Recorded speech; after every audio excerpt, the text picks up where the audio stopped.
Hi everybody, Physics Ninja here, and welcome to my problem today. We have a two-car collision problem. Here's the problem. You're hired as an expert witness to analyze a two-car collision. We have a car of mass, car A has a mass of 1850 kilograms, crashes into a stationary car B with a mass of 1200 kilograms.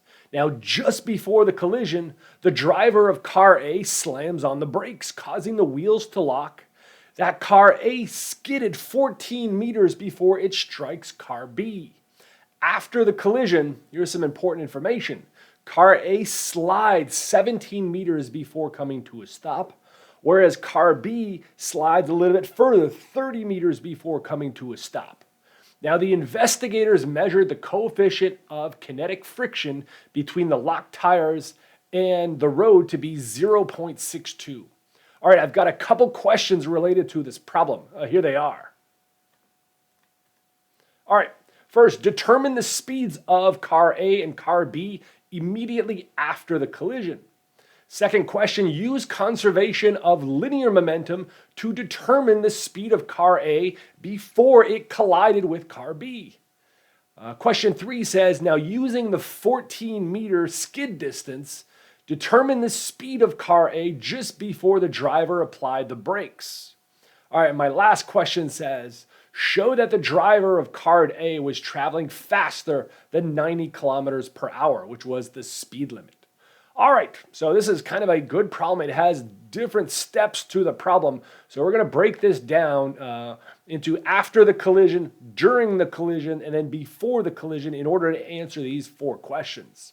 All right, like with all my videos, if you like it, give it a thumbs up. Consider subscribing to Physics Ninja. It's the best way to support what I do. All right, let's get started. All right, so to solve this problem, what I really suggest is really breaking it down into 3 different parts. Okay, this is what we have. Before the collision, we have car A here that is moving along at some speed that we're going to have to eventually determine. Car B is stationary. So this speed right here, he's just waiting at the lights, okay? And now, while car A is going to hit the brakes and it's going to slide a certain distance, which in this case I think is 14 meters, okay? And now he collides with car B. So this second panel here represents the collision part. So you have to determine, like, what is this speed here? I'm going to call this, for example, what is VA? I'm going to call this one here VA prime. So this is the speed after sliding 14 meters. VB is still 0 at this point, and then they collide. So now both of these cars here are going to have some speed right after the collision, okay? I may call this here VB. All right, I may call this VA. Let's call it maybe double prime over here, okay? So this is the speed of each car here right after the collision. And then what happens, now their wheels are locked and they're going to slide up until they reach some final stop. So both of their final velocities right here are going to be 0. All right, now the first question I have here deals with this last part, okay? So the first question says, determine the speeds of the car A and B immediately after the collision. Okay, and after the collision, this is the picture you should have. So we call this VA double prime, and we call this speed VB double prime. And I know that car A here slid a certain distance here, which I'm going to call delta X, and let's just keep the double prime notation for everything happening after the collision. Okay, now this distance here, this distance is given in the problem. This distance here was 17 meters for car A, and for car B now it's a farther distance. That distance that car B slid, I'll call that distance here delta X double prime. That distance in the problem was listed as 30 meters. Okay, and the goal is to determine what is the initial speed right here. All right, if you consider any of those cars here, let me just do a free body diagram and let's just get to an expression. Now they have different masses, but there's gravity acting on each car. There's going to be a normal force here acting, and now they are slowing down and they're skidding, which means there is some kinetic friction here between the tires and the road, and we're given the coefficient of kinetic friction for this problem. Now for this one, I'm going to set a coordinate system that I'm going to call everything here pointing to the right as being the positive direction, and everything going up here, I'll also call that to be the positive direction. positive x for this direction and positive y for the vertical direction, kind of a standard coordinate system. The first thing I want to do now is I want to look at the forces, and let's look at the forces in each direction. So in x direction, this is what you have. You only have one force, and that's the force of kinetic friction. I'm going to tuck down a negative sign, and Newton's second law says I add up all the forces, and they must be equal to the mass times the acceleration. In the vertical direction, not much is going on. In this direction, we know we're applying the first law, so we have the normal acting up minus the weight of the car must be equal to 0. There's no acceleration in that vertical direction. So solving for this one, you automatically see that the normal force is simply equal to the weight of the car.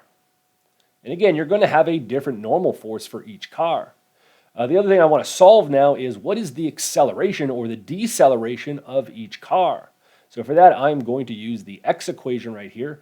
And, well, one thing you should know is, well, what is the force of kinetic friction? Remember, in your class, you probably saw that the force of kinetic friction is the coefficient of kinetic friction multiplied by the normal. So that is what I'm going to substitute here. And the normal force, I just solved for that. And that was simply equal to the weight of the car. So that there equals to ma. All right, now one thing you could do is you can automatically cancel the masses of any vehicle right here because it is going to be the same and it appears on both sides of the equation. So at the end here, we're left with an important expression for our acceleration minus mu k multiplied by g. The negative sign simply indicates the direction of the acceleration. All right, now, what else do we know? Well, now, regardless of which system you are looking at, A or B here, you know that the final speed here has to be 0. Okay, so this one here has to be 0, and this one here has to be 0. But that means they had some initial velocity here, some initial speed before they started to skid. So what I'm going to do here is I'm going to use a kinematic expression, and one of the famous kinematic expressions here is this equation right here. It says that the v final squared has to be equal to v initial squared plus 2 times the acceleration multiplied by that displacement. Now for both of our cases, this here is 0. So this allows us to find that initial velocity here for each car. Okay, so I can just bring everything onto the other side. So v naught here is going to be equal to, again, negative 2a times delta x. Now don't worry about that negative sign under the square root because you notice that my acceleration here is also negative.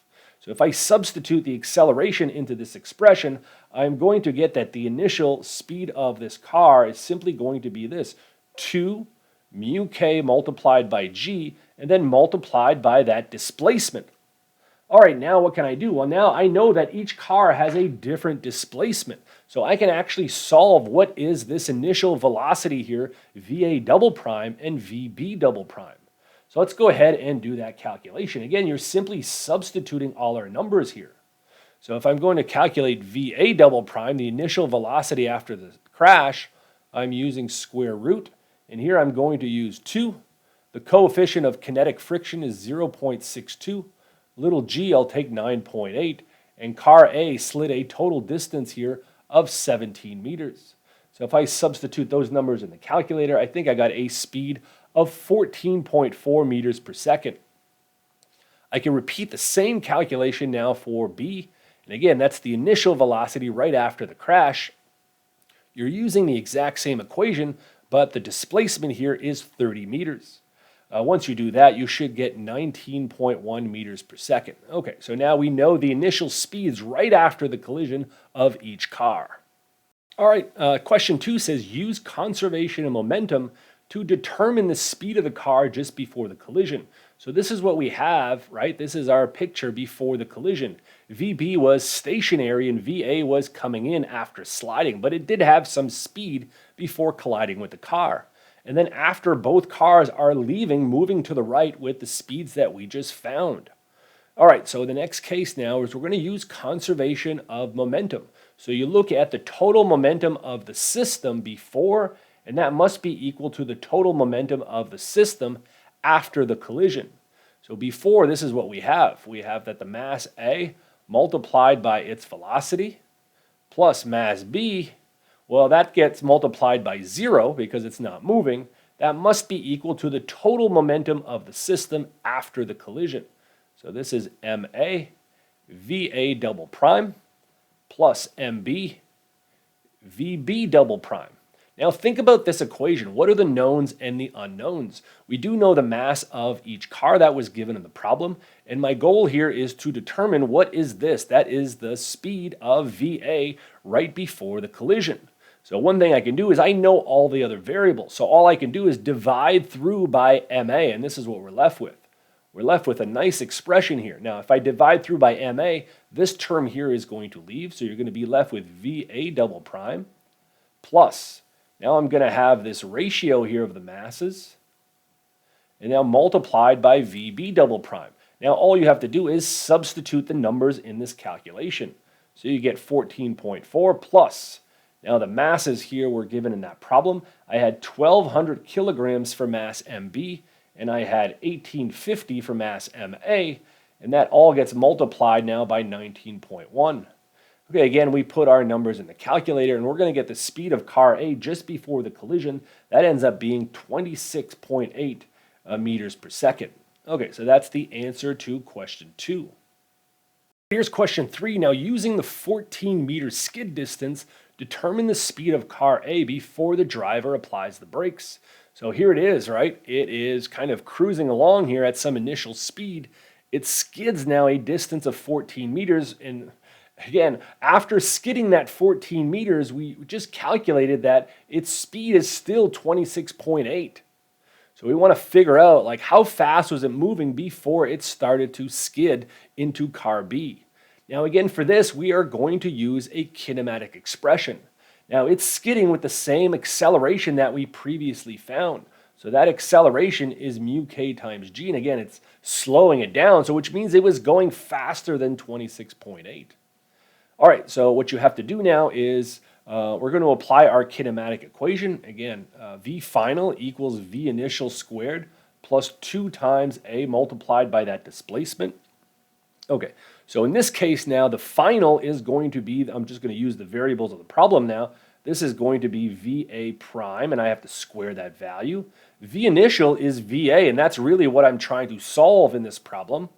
And now I'm going to substitute that acceleration here, so I get minus 2 mu kg multiplied by that displacement. And that displacement is delta xa. Okay, again, the goal now, just isolate what this initial velocity is here, and you're going to get a final expression here that looks like this. So VA is going to be the square root of the speed just before impact, and now plus this additional term, which means it's clearly going faster before it started to skid. Okay, once you have this, now we simply substitute in all our numbers. Okay, so let me go ahead and do that. So we're going to get 26.8, I square that, plus 2, coefficient of kinetic friction 0.62, 9.8 for little g, and my displacement now, the skidding distance, is 14 meters.